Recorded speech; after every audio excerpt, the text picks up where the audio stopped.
ভারত পাকিস্তান দ্বন্দ্ব নিয়ে কথা বলে সামাজিক যোগাযোগ মাধ্যমে ভারতীয় সমর্থকদের তোপের মুখে সাবেক ওয়েস্ট ইন্ডিজ অধিনায়ক জেসন হোল্ডার ক্রিকবাজের পডকাস্ট গেম অন উইথ গ্রেসে জানিয়েছেন, এশিয়া কাপে ভারত ট্রফি না নিয়ে যা করেছে তা মাত্রাতিরিক্ত। এই মন্তব্যের জেরে তার এবারের আইপিএলে অংশগ্রহণ নিয়ে প্রশ্ন তুলেছেন ভারতীয় সমর্থকদের অনেকে। ক্রিকেট মাঠে খেলা ছাপিয়ে ভারত পাকিস্তান রাজনৈতিক বৈরিতা সবার জানা। দ্বিপাক্ষিক সিরিজ বয়কটের এক যুগ পর এশিয়া কাপে হ্যান্ডশেক বিতর্ক যোগ করেছে ভিন্ন মাত্রা। চ্যাম্পিয়ন হয়েও ট্রফি নিতে অস্বীকৃতি জানানোর ঘটনা মাত্রাতিরিক্ত বলে দাবি করেছেন সাবেক ক্যারিবীয় অধিনায়ক জেসন হোল্ডার। আমি ভারত পাকিস্তান উত্তাপ পছন্দ করি না, এটা ক্রিকেটের অনেক বাইরে চলে গেছে, যা সত্যি দুঃখজনক। ভারতের এশিয়া কাপ ট্রফি না নেওয়া ছিল মাত্রাতিরিক্ত, এমন কিছু আমাদের খেলার সাথে মানায় না। তর্ক উস্কে দেওয়া নয়, ক্রিকেটারদের লক্ষ্য হওয়া উচিত আরো মহৎ। ক্রিকেটাররা বিশ্বদূত। আমরা যদি বিশ্ব শান্তির কথা বলি, তাহলে আমাদের আইডলদের কাছ থেকে এমন আচরণ দেখতে চাই না।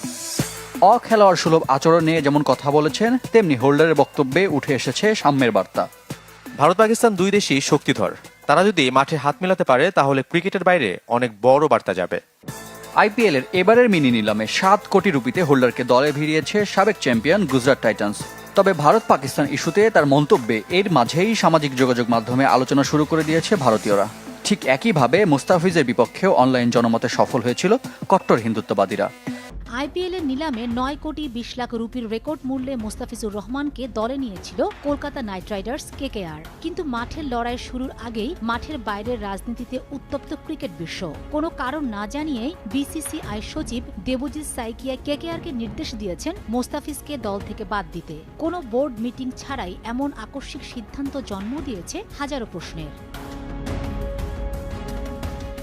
এই সিদ্ধান্তের প্রভাব পড়েছে মুহূর্তেই। কেকেআর থেকে মুস্তাফিজকে বাদ দেওয়ার খবর ছড়িয়ে পড়তেই সামাজিক যোগাযোগ মাধ্যমে শুরু হয়েছে গণ আনফলো উৎসব। কয়েক ঘন্টার মধ্যেই কেকেআর এর অফিসিয়াল ফেসবুক ও ইনস্টাগ্রাম পেজ থেকে কয়েক লক্ষ বাংলাদেশি ফলোয়ার বিদায় নিয়েছেন। বয়কট কেকেআর হ্যাশট্যাগ এখন ট্রেডিংয়ে, যা ফ্র্যাঞ্চাইজিটির ব্যবসায়িক ব্র্যান্ড ভ্যালুকে বড় সড় ধাক্কা দিয়েছে।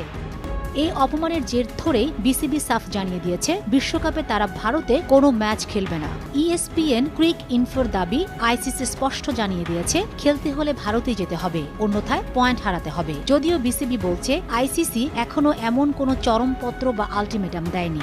জাতির অবমাননার বিনিময়ে আমাদের ক্রিকেটার এবং আমাদের দর্শক, আমাদের সাংবাদিক, তাদের নিরাপত্তার বিনিময়ে, দেশের মর্যাদার বিনিময়ে আমরা বিশ্বকাপ ক্রিকেট খেলতে চাই না। বিষয়টি এখন আর কেবল 22 গজের খেলায় সীমাবদ্ধ নেই। মুস্তাফিজকে কেন্দ্র করে ভারত ও বাংলাদেশের কূটনৈতিক সম্পর্কের টানাপোড়েন এখন তুঙ্গে। বিসিবি মনে করছে বর্তমান পরিস্থিতিতে খেলোয়াড় এবং ভারতে যাওয়ার অপেক্ষায় থাকা হাজার হাজার বাংলাদেশি সমর্থকদের নিরাপত্তা নিশ্চিত করা সম্ভব নয়। সরকারের পক্ষ থেকেও মিলছে অনড় অবস্থানের গ্রিন সিগন্যাল।